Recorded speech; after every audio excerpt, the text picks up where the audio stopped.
Ngayon, ipakita ko sa iyo to, mga nakailaw na to. Okay? Nakita mo yung mga nakailaw na yan. Once na naka-start yung engine natin at nakailaw yung mga yan, ibig sabihin, sign yan na may problem. Okay, may problem yung mga parts na yan. Like for example, ito. Bakit nakabukas, nakailaw yon? Nakabukas yung pinto. Oh, nawala siya, di ba? So ito, yung handbrake natin kaya nakailaw, oh. Naka-on pa. So i-off natin. Oh. Okay? Then yung langis, then yung battery. Okay? So start natin yung engine. Yun. So ibig sabihin walang problema, nawala lahat yung ilaw except dito sa handbrake kasi naka-on pa. Okay? Then yung aircon natin, i-on and off natin yung aircon natin. Okay? Ibig sabihin gagalawin lang natin yung aircon pagka naka-on na rin yung engine natin. Okay? So continuous tayo. Yung hazard, okay. Yung hazard, yung makikita mo naka-hazard, yung sight, yung signal light parehas na nakasete. Okay? Kailan natin ginagamit yung hazard? Yung hazard ginagamit natin once na may sakay tayong sick person, okay? Itatakbo natin sa clinic, sa hospital, sa doctor, okay? Mag-hazard tayo para bigyan tayong priority ng ibang mga sasakyan. Like yung mga emergency eka, may emergency, okay? Naka-emergency tayo. So yun, bibigyan tayong priority ng ibang mga sasakyan. Then, next, pwede rin natin siya tayo mag-hazard. Like for example, nag-emergency stop tayo somewhere sa gilid ng kalsada sa isang safe na lugar, okay? Para gumamit tayo ng cellphone. Like magme-message tayo o tatawag tayo. Okay? So, mag-hazard ka para makita ng ibang mga sasakyan na naka-emergency stop ka. Okay? Naka-emergency. Hindi yung tama naman yun kasi kesa naman yung nagsa-cellphone ka while driving, which is ano yun? Violation yun. Okay? Violation yun. Then,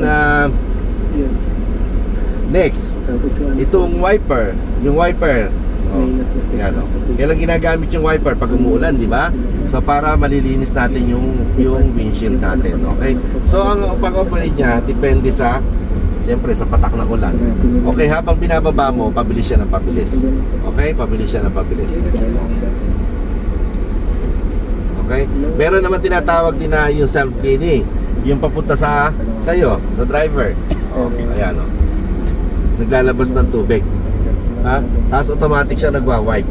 Okay, yan yung self-cleaning na wiper. Then sa steering wheel, busina. Ha? Busina. Okay. Sa position ng hawak sa steering wheel, dalawa lang ang position na nire-recommend ko sa iyo. Okay? Yung tinatawag na 9 o'clock tsaka 3 o'clock. Okay? Then yung next 10 o'clock tsaka 2 o'clock.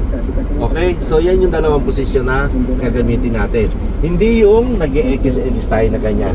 Okay? Ayaw, wag yung nag-e-X-X na ganyan. Kasi pwedeng mabakli yung kamay mo, okay? Pati katawan mo, hirap, di ba? Then baka ito rin maging rason ng accident. Okay? Mahirapan tayo mag-adjust pagka naka-X yung kamay natin na ganyan. Di ba? So, paano pag liliko tayo, nagko-cross yung kamay. Okay? Nagko-cross ang kamay. Pwede naman hindi mag-cross yung kamay. Okay? So, gagawin mo, pagka nag-ano ka ng steering wheel, ganyan lang siya. Okay? Para hindi na nag-cross yung kamay natin. Okay? Then, ilaw tayo. Yung ilaw, ayan o. Itong dulo lang gagalawin natin. Unang ikot, yung tinatawag na parking light. Yung mahinang ilaw lang. Okay? Then, susunod yung headlight na. Yung malakas na, headlight sa gabi. Yung flash, alam mo yung flash, yung pang-signal ng mga ibang mga, yung flash, yung signalan ng mga driver. Okay? Like for example, makikiraan ka, ganyan. Ito, papunta sa'yo. Ayun, tingnan mo, iilaw doon, no? Iilaw din doon. Ayun, okay. Flash ang tawag, yung pang-flash. Okay? Papunta rin sa'yo. Ito, papunta sa'yo. Ha? Okay? Then, pababa. Ayun, o. Left turn. Okay? Pataas. Right turn. Okay? Tingnan mo. Tingnan mo, madali matandaan to. Pupunta ako sa kaliwa. Oh, pababa, di ba? Pababa. Paano mo? Pupunta ako sa kanan. Kanan. Oh, ay, kanan. Oh. Doon pupunta. Pataas. Okay? Pataas. So, yon. Kuha mo? Yung okay. Yung pag signal light, Okay? Kung saan ka pupunta, at least, 30 meters away. 30 meters away, bigay mo na yung intention mo kung saan ka pupunta. Pupunta ka ba sa kanan, pupunta ka sa kaliwa. Hindi yung kailan ka liliko, tsaka ka nagsisignal. Dapat 30 meters away, ibig sabihin mga 30 hakbang yon. Para may chance, malaki ang chance na makita ng mga ibang sasakyan nasa likod mo, nasa harap mo na kung saan ka pupunta.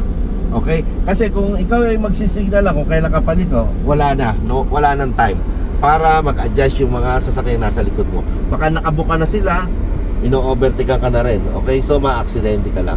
Okay? So at least dapat 30 meters away, bigay mo na yung signal light mo kung saan ka pupunta. Okay? Yung hand signal, alam mo ba yung hand signal? Hand signal. Right. Ayan, ganito. Pag ganyan, ano ibig sabihin? Gana left turn. Left turn, pag tinaas na ganyan. Right turn. Right turn, pag nakababa. Straight. Stop. Stop. Stop. Pagka nakababang ganyan yung kamay, stop siya, ha? Pag nakaganyan, kanan. Okay? Okay. So, sino ba usually gumagamit ng hand signal? Sino usually mahawak ng hand signal? Di ba yung mga nakamotor, naka-tricycle, di ba? O naka-bicycle, okay? Bakit sila nag-hand signal? Hindi sa sira yung signal light nila. Kasi may signal light din sila actually, di ba? So, pero bakit sila nag-hand signal? Kasi minsan yung signal light nila maliit lang, di ba? Maliit lang. Kung minsan malabo na rin. Maliit na, malabo pa yung mirror, yung signal light nila. Then minsan pa mataas pa ang tirik pa yung araw, medyo malabo, hindi mo na makita yung signal light ng motor. Kaya on top or in addition, nag-hand signal sila. Okay? Nag-hand signal sila hindi sa pundi yung sasakyan nila. Kasi sabi, pag siraan sasakyan, hindi pwedeng gamitin yung sasakyan. Siyempre, kung pundi, ibig sabihin, sira yung sasakyan mo, hindi mo siya pwedeng gamitin.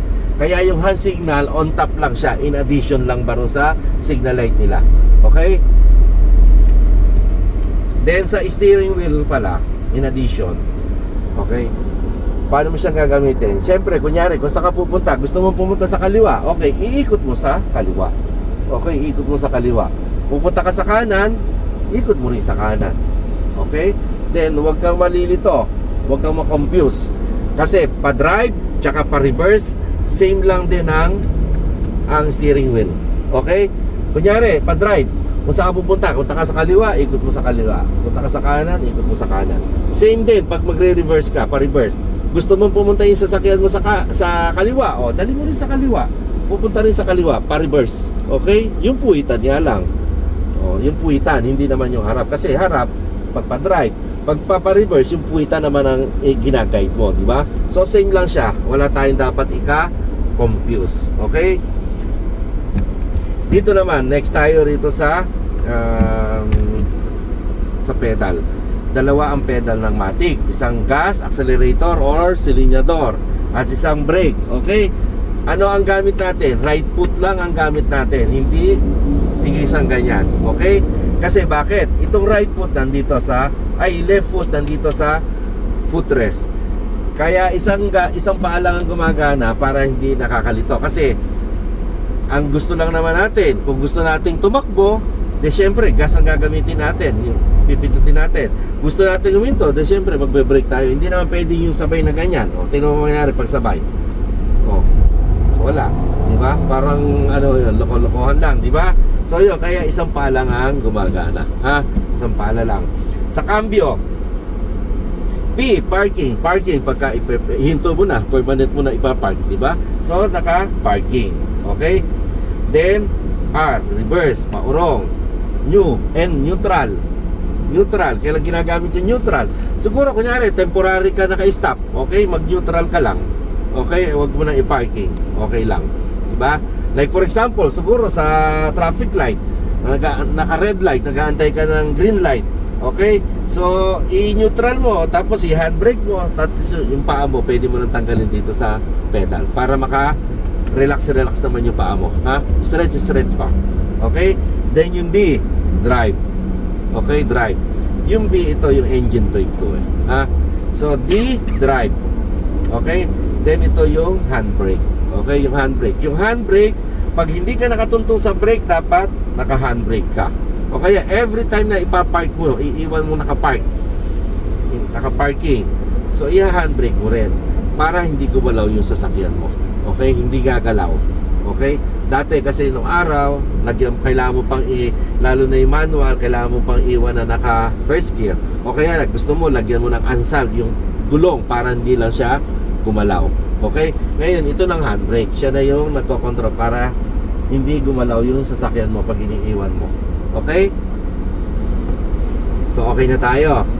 Ngayon, bago ka umalis ng bahay, bago ka humawak ng steering wheel at sumakay rito, okay? May two things dapat na hindi natin kinakalimutan. Ano yun?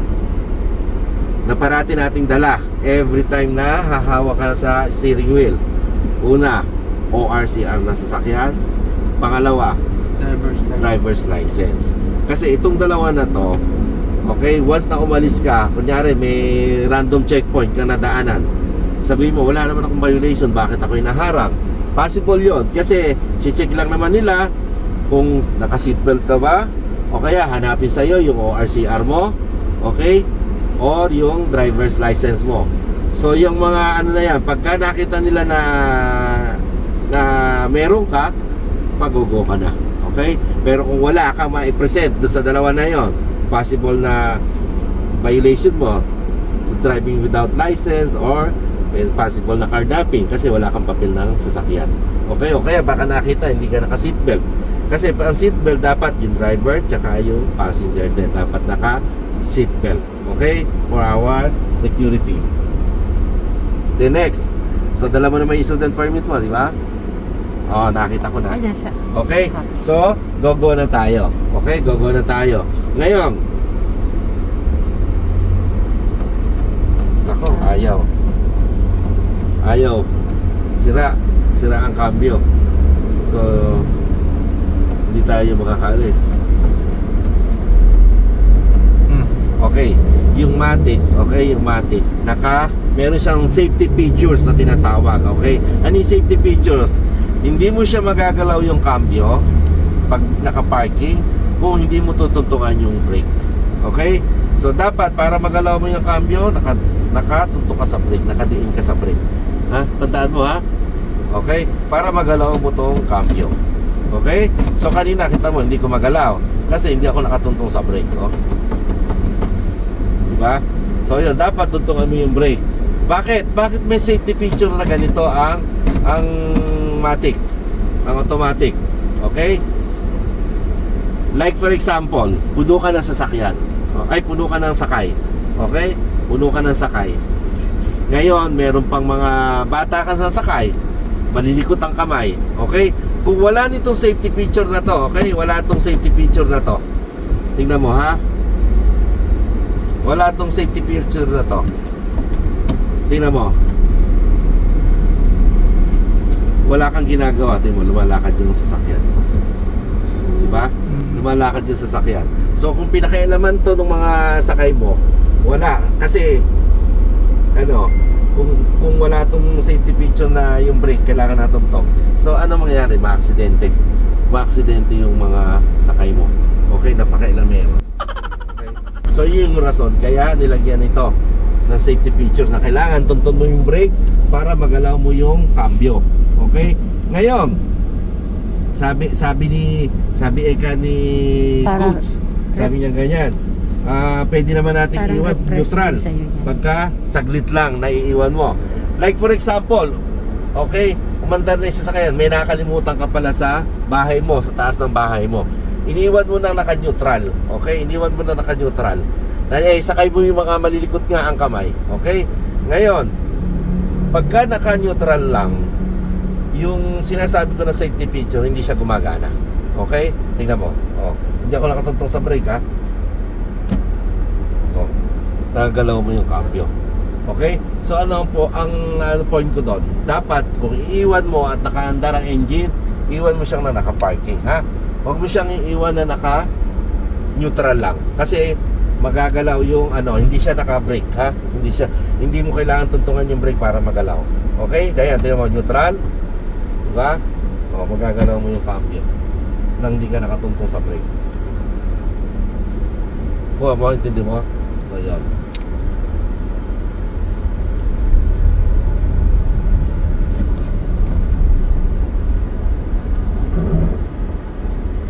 Let's go na.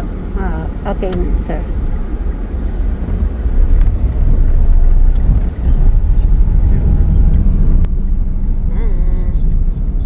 Bray, Oh. sa ano ni sir, Oh. pwedeng ma-refresh din yung mga natutunan mo din.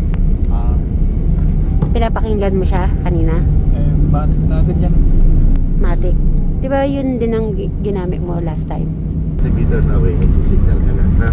Then bago ka lumiko, tingin ka sa side mirror mo kasi yung mga single minsan, nakasignal ka na, sumisingit pa. Okay? Tapos ang pasok mo parating sa linya mo, hindi rin sa linya ng kasalubong. Okay?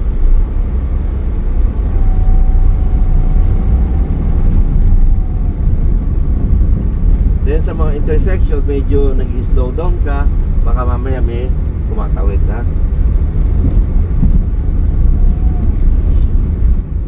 Tingin ka kaliwat kanan para sure na safe.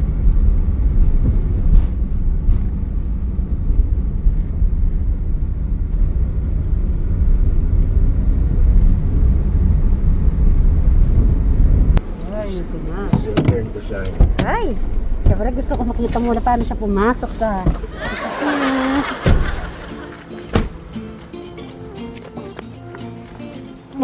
Bumaba din si bro. Eh, siyempre sasakay siya eh. Sasakay siya sa sasakyan. Ayan. Oh? Salap na tayo. Hindi, nasa loob pa rin. Salap tayo ulit. Ate, doon pa rin. Kinuhanan ko lang siya ng ano.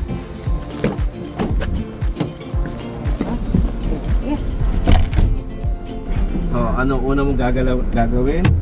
Adjust mo yung upuan mo. Adjust ito sa ilalim. Dito. Yan. Sige, yan. Mahaba ka, kailangan ilayo. Yan na yata sagad eh. Yan na sagad yata. Ay, gusto mo ilapit? Sige. Tingnan mo nga. Pindutin mo yung ano, yung pedal. O wag, yung kaliwa lang, wag. Yung kaliwa, dun lang sa footrest. Yan lang. Okay? Wait. Ano mo, press mo nga muna. Yan, brake. Tapos gas, ha? Tapos gas. Pindutin mo yung gas. Yan, gas. Brake. Yan. Okay? Brake, gas. Yung brake, gusto mo huminto. Yung gas, pagka gusto mong tumakbo. Okay? So, yan. Then, tingnan mo yung side mirror mo. Okay ba yung side mirror mo? Diyan sa position mo. Okay. Okay naman. Rear mirror. Okay. Okay din siya. O, seatbelt ka. Uy, Seatbelt, ayun. try bago siya mag-drive. Ano mo sasabihin mo kay Alex sa kanyang first drive niya ngayong araw? Buti yan. Tapos, ikaw na. Wait, ha? Yung handbrake mo. Yung handbrake mo. Baba mo. Baba. Tatanong ka lang, Alex. Pag You'll need to unlock your iPhone first.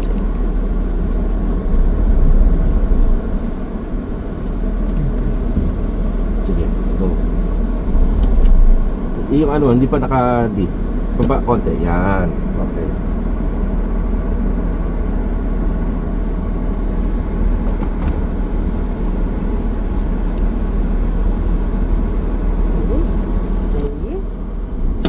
Oh, Bray, mabilis pala mag-drive si Alex.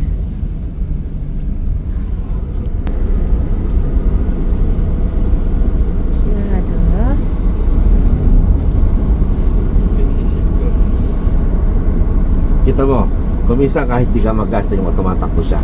Kasi ganyan yung automatic. Meron siyang power din. Kahit hindi ka mag-gas, lalakad siya. Okay? Ngayon, kung gusto mong bilis, saka ka mag-gas. Yan. Lalakasada dyan eh. Ano? Yeah. Lalakasada. Ilinya mo.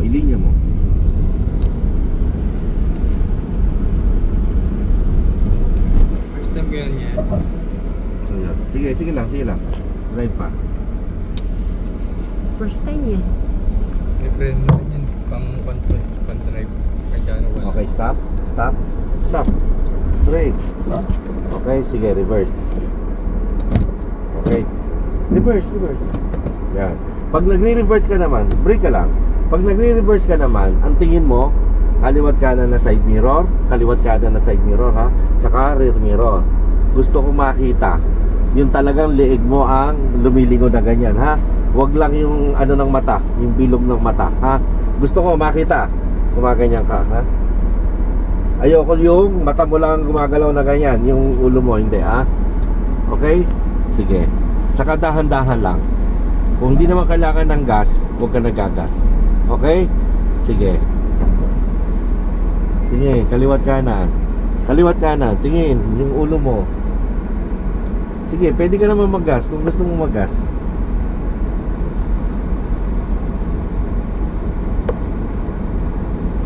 Kaya ginagawa natin is kaliwat kanan ang tingin mo para hindi maisentro mo yung sasakyan mo. Kamukha niya, no? Nakagitna ka. Okay? Tingnan mo, nakagitna ka. So kaya tumitingin ka sa side mirror mo, yun yung reason bakit ka pinatitingin kita na kaliwat kanan, para na igigitna mo ro sa linya mo, para alam mo kung lumalabas ka ba sa linya mo o okay lang. Ganyan. Kamukha yan, nakalabas ka sa linya, nakagitna ka.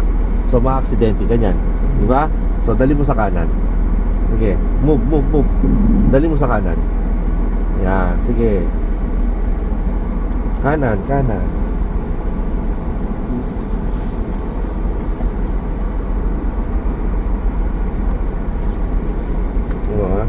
Okay, so ayan i-ano mo na, iayos mo na Tapos, pag nakita mo diretso na i-diretso mo na yung manubela natin.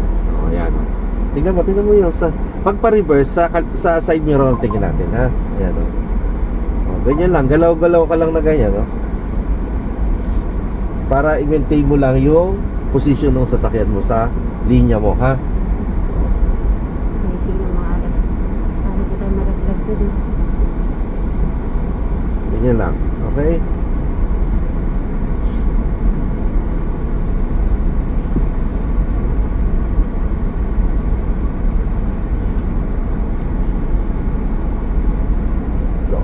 Lumalabas ka uli sa bluebird.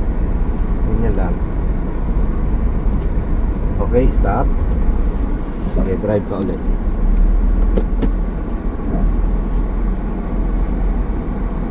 Tingin naman dito ha. Pag drive, tingin sa harap. Ilinya mo. Maintain mo yung linya mo sa gitna, sa loob ng ng lane mo.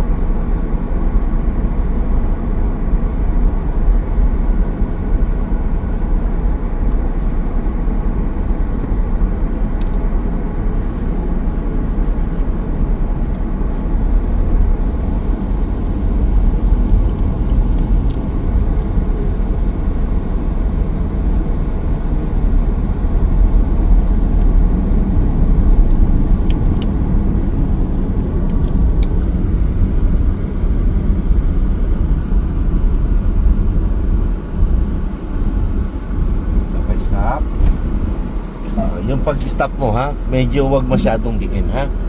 Okay, malayo pa lang para hindi ka na sasagad ng diin, unti-unti ka na nag-stop, nag-slow down. Okay? Para hindi ka nagpo-full stop pagdating doon sa dulo. Okay? Sige, reverse. Brake lang. Reverse. Okay, next na lesson natin. Okay, wait ha. Brake ka lang, brake. Okay. Next lesson natin. Meron tayong dalawang maneuvering style. Ano yung maneuvering style? Yung pagliko ba? Pag U-turn. Ganyan, di ba? Meron tayong dalawang maneuvering style. May tinatawag tayo na 2-turn maneuvering style. Meron tayong tinatawag na 3-turn maneuvering style. Okay? So, paano yun? Yung 2-turn, ibig sabihin nun, 2 moves ang gagawin natin.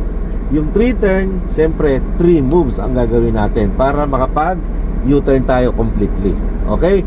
So, dun sa dulo, unahin natin yung 3-turn na tinatawag ha. 3-turn maneuvering style. Okay? Okay, sige, move.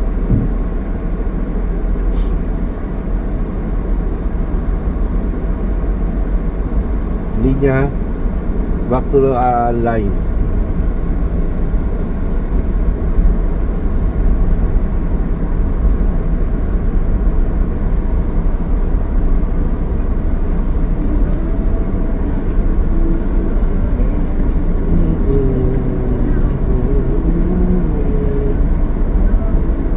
Okay. 3 turn ha. 3 turn maneuvering style. So paano yun? Sige lang. So ganito yan. Ayan. Igigilid natin ng ganyan. Okay. Igigilid natin. Okay. Stop. Brake. Then sagad mo to. Sagad mo sa left. Sige. Sagad. Sige. Oh. Sige. Sagad. Hanggang di umihinto. Sige. Okay. Nakahinto na siya. Okay. Unti-unti ka mag-move ha. Tingin ka sa side mirror. Okay. Sige. Move. Sige, move. Titignan mo, yung hindi tayo tatama rin sa gutter, ha? Sige, stop ka pag yung tatama na sa gutter. Okay, sige pa. Ditak pa. Ditak po. Okay, sige pa.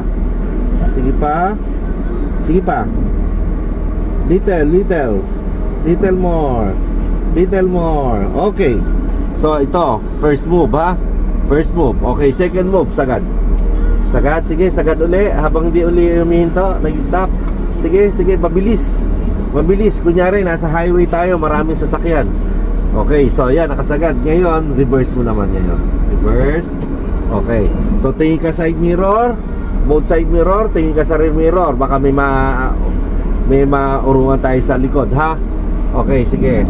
Unti-unti. Pwede ka tumingin na ganyan mismo. Yung mata mo, tingnan mo kung tatama, ha? Aside sa side mirror. Sige.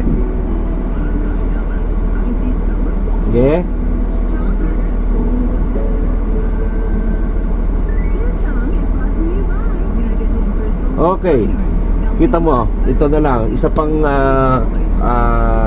technique. Yung side mirror mo, pag nakita mo lumagpas na rin sa pinakaguhit ng gitna ng road, okay, lumagpas na, nandito na, okay, pwede ka na bumawi uli sa kaliwa, left. Sige, left. Sige, sagad uli, left. Sige, sagad. Okay, so ito na yung pang 3 turn natin, ha, kaya tinawag na 3 turn maneuvering style. Drive naman. Okay, so sige, move. Sige, move. Okay, balik natin sa linya. Balik. Sige, balik sa linya. Yan. Okay, that's it. Yun yung tinatawag na 3 turn maneuvering style. Sa 3 moves, naka-maneuver ka, nakaliko ka, naka-U-turn ka. Okay?